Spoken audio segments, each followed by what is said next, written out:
I'm going to show you guys what I carried on my 2017 AT Thru hike, plus share some tips and tricks that I learned along the way to help you guys lighten your load, save money, and maximize your pack space. Stick around.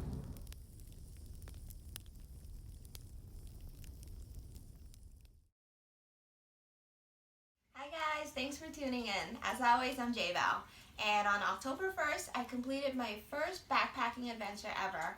So today I'm going to show you guys what gear I used, what works, doesn't work, and stay tuned till the end of the video where I'm going to share some backpacking tips. Alright, let's get started. So the backpack I used was the Gossamer Gear Kumo. So it's a 36-liter pack. The pack itself weighs 1 pound, and there's 3 ounces for the sit pad, which is the support because this is a frameless pack.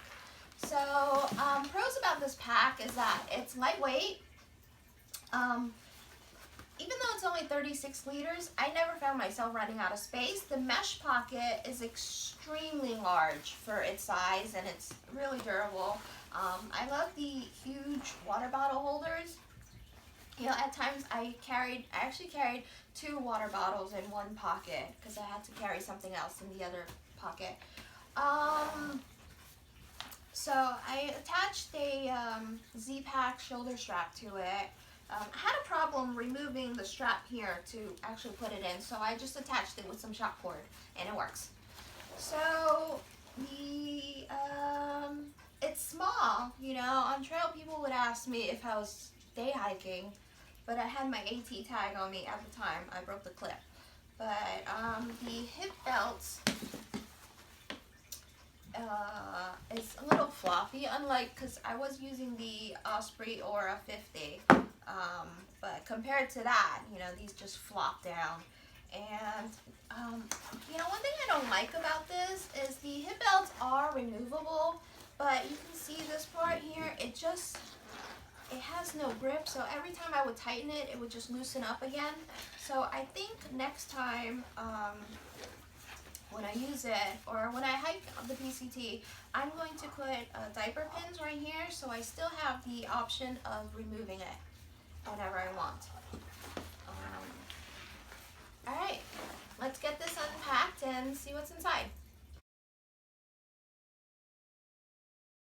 Next, I'm going to talk about my sleep system. NeoAir X Lite for women's. I think if I were to do this again, I would go for the short version. But I went with the women's one because of the higher R value, and it's very comfortable. I like it a lot. It's 12 ounces. I don't have anything bad to say about it. I just like it. Alright, Enlighten Equipment Revelations 10 degree. This worked out. I think there's only very few things I didn't like about it.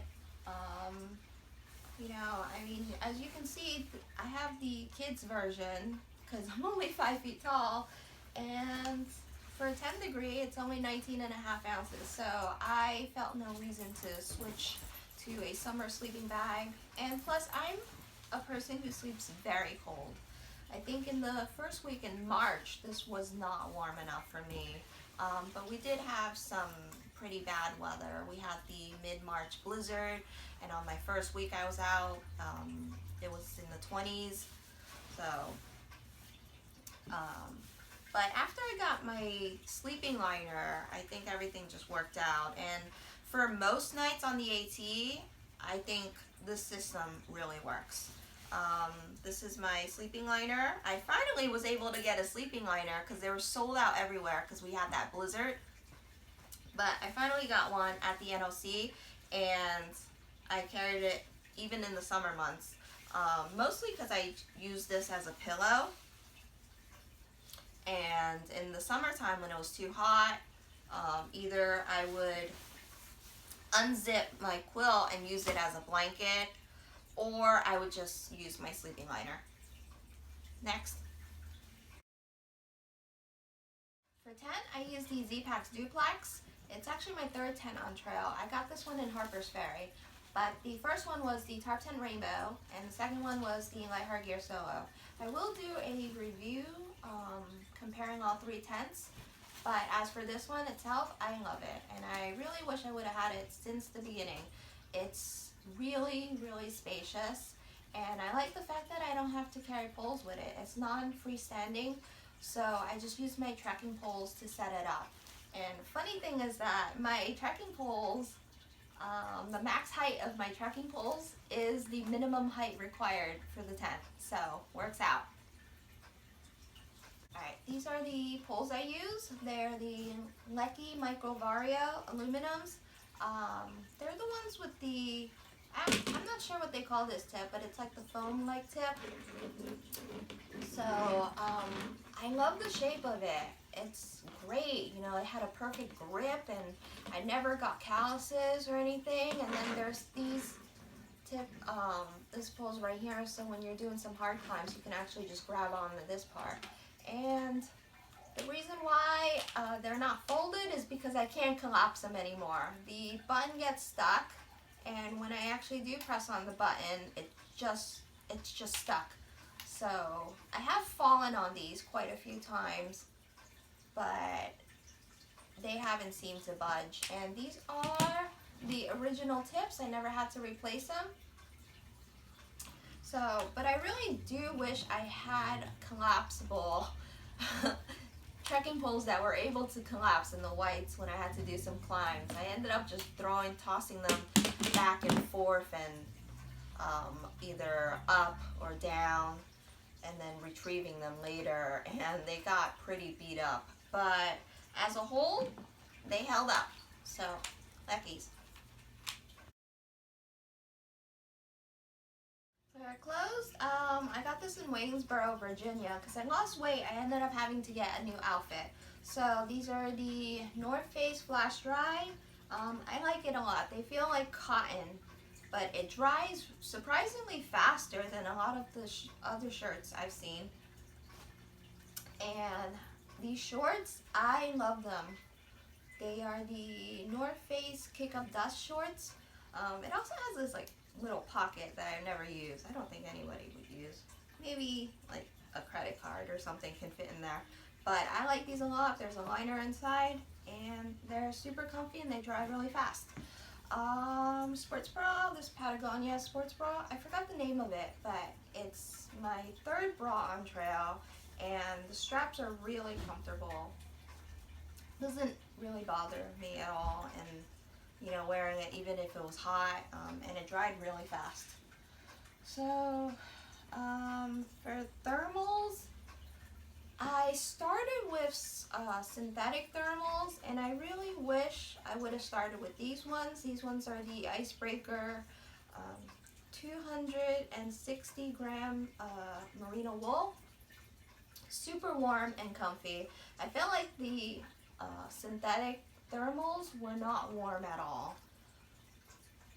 Kind of like pantyhose, but these worked.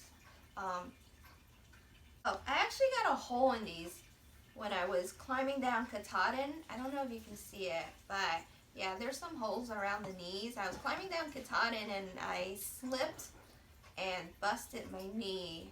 So I'm just glad that all the blood washed out, because it was like this big pool of blood here. It was all crusted. Pretty gross. Okay, next.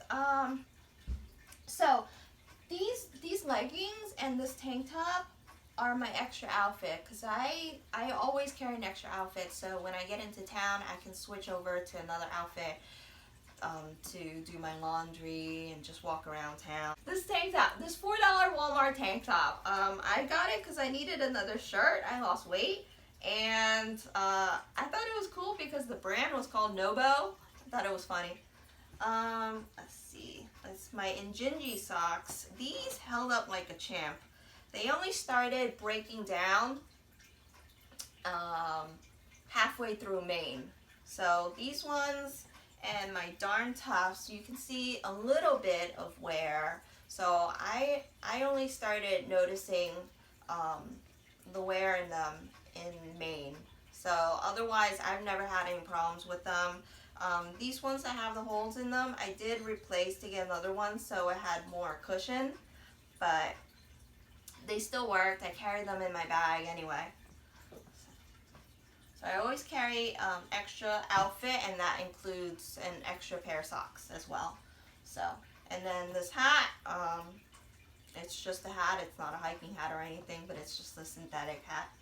I like it. This jacket, this is actually my favorite gear.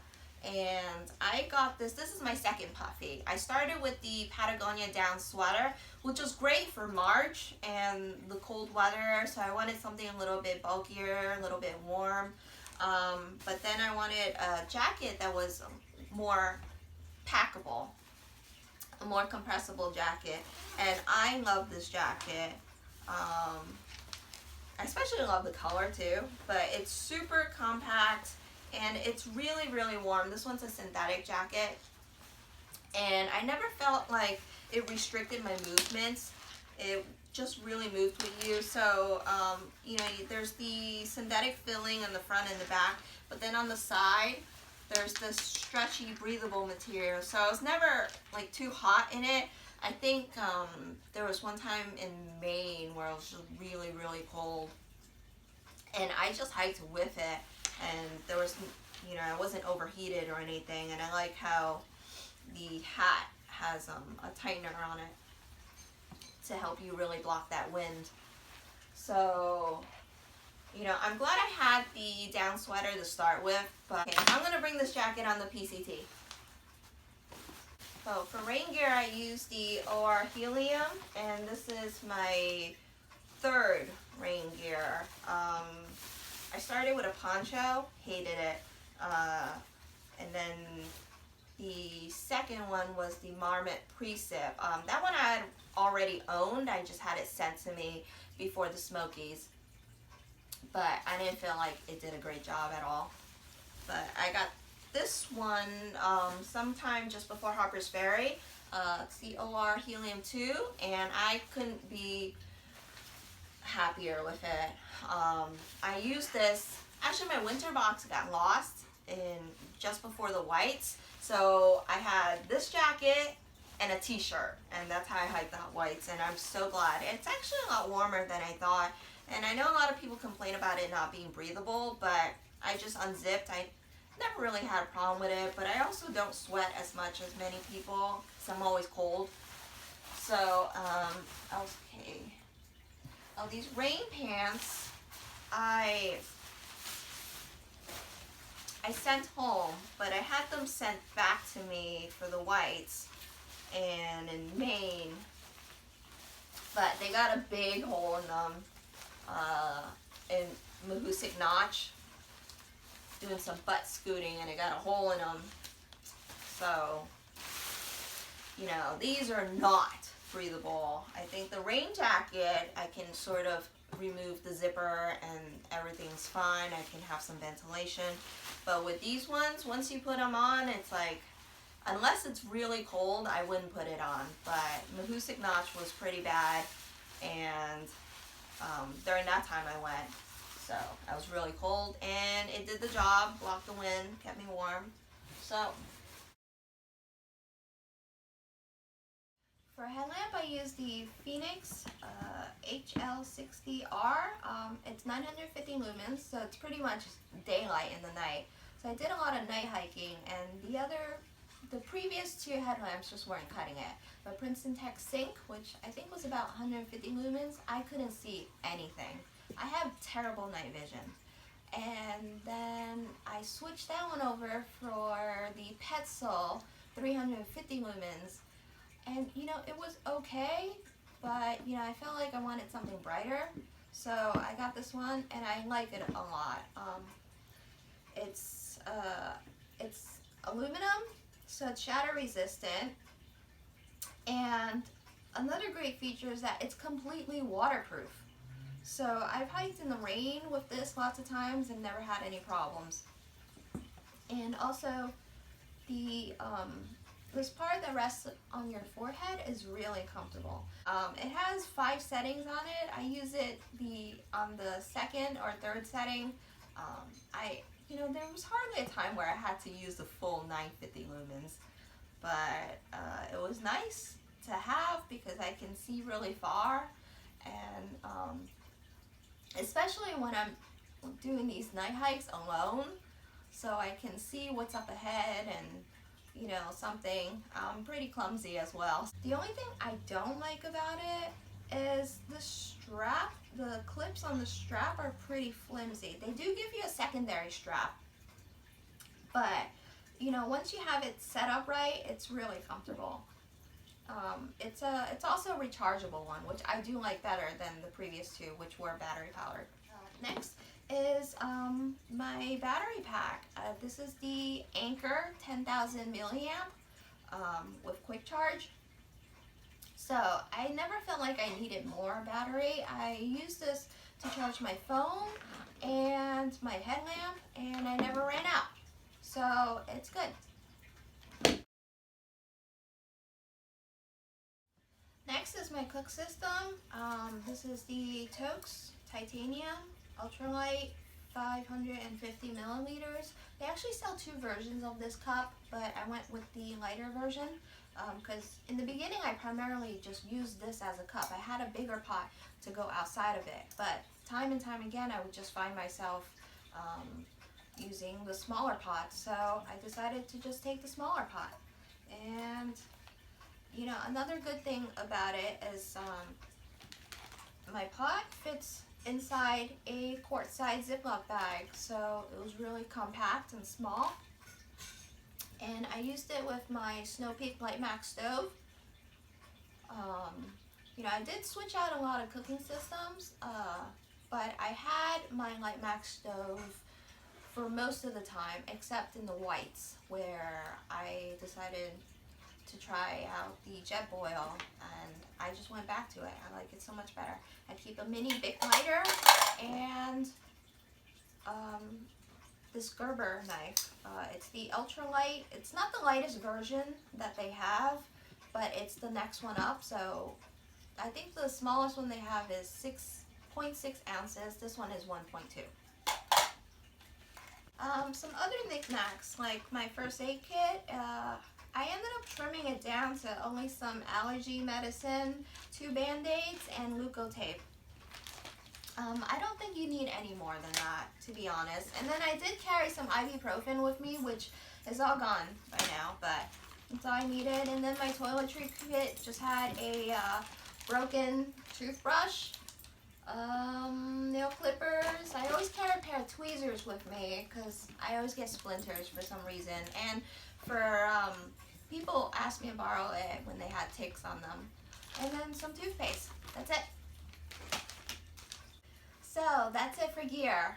Like I said, I will do a gear comparison review on some of the major items that I did switch out a lot.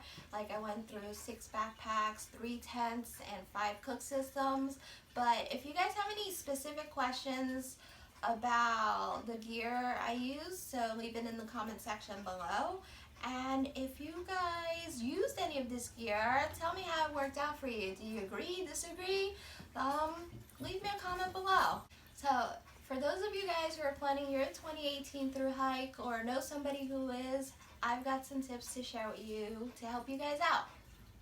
So tip number 1, shop during the holidays. A lot of companies are doing Black Friday deals, Cyber Monday deals, and you know, even post-Christmas deals. You know, I would take advantage of that. Last year I got my Enlightened Equipment quilt for 10% off. So I mean, when you're talking about 10% off here and there, and you're spending lots of money on these ultralight backpacking gear, you know, it adds up. I think I got it for only 200 and something. Granted that my quilt has less down, therefore it costs less. But I think it was supposed to be 320 something, and then I got it for close to 300, 275 I think. So, and then my trekking poles, I got it for practically half price. So, you know, just shop around. And you know, what I would do is I use Amazon to shop. I don't know who doesn't, but I put all the gear that I want in my Amazon shopping cart and just price stock it. So every day I would just come back to look and see if the price drop. And Amazon, the shopping cart will tell you. So for my Neo Air, it retails at $159. But you know, every day I just went back to check on it, and I got it for $119 on Amazon. So tip number 2, if there are no deals, you can call or email the manufacturers and companies themselves. For example, when I lost my tent, I actually really wanted the Z-Pack Duplex tent. And so I just wrote them a letter. You know, I said, hey, this is the situation. And they said, you know, we're a small company and, you know, we can't afford to give a lot of discounts, but they did give me a small discount, enough to cover my stakes. So that was really nice of them. I mean, if you're gonna buy the gear anyway, you know, just make that extra effort to call the companies or email them. You know, who knows? You might get a deal. If not, you got nothing to lose. So tip number 3, you don't need that many stuff sacks. It took me a long time to learn this, but you know, once I got rid of most of my stuff sacks, I felt like I had another 30% pack space. So the major stuff sack that you know you think you need, but you really don't, is the one for your sleeping bag. So long as you have a waterproof liner and you know you got a good system going on. You know, I felt like when I removed my stuff sack from my sleeping bag, I had so much more space. You know, I mean, like I said, my backpack is 36 liters, and everybody's like, you know, how do you fit all that stuff? And I just show them how I do it. I just stuff my sleeping bag down on the bottom and my clothes, and then everything just works, and there's so much space left. I never felt like I needed more space in my tiny backpack at all. And plus, you know, stuff sacks, they do add up in price. You know, when you're trying to trim down on spending too much money, stuff sacks, you know, are one thing that you don't think that they should cost $30, but they do, you know, for some of them. And a lot of them aren't even waterproof. So, you know, save yourself some money, save yourself some pack space. You don't need that many.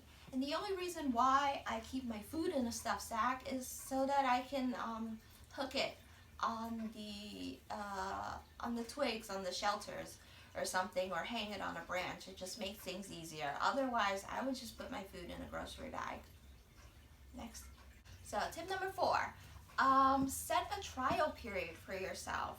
I know that when I was trying to trim down weight, I was thinking, you know, do I really need these camp shoes? Do I need to bring conditioner or just other random pieces of equipment or luxury items?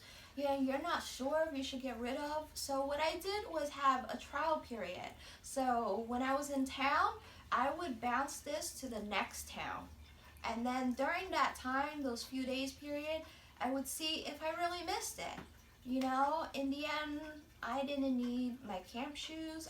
There were some things I didn't need, and that's how I ended up with a base weight of about like 8.5 pounds. So, you know, give yourself that period, you know, like to test out if you're gonna miss something or not. If you really can't do without it, you have it at the next town.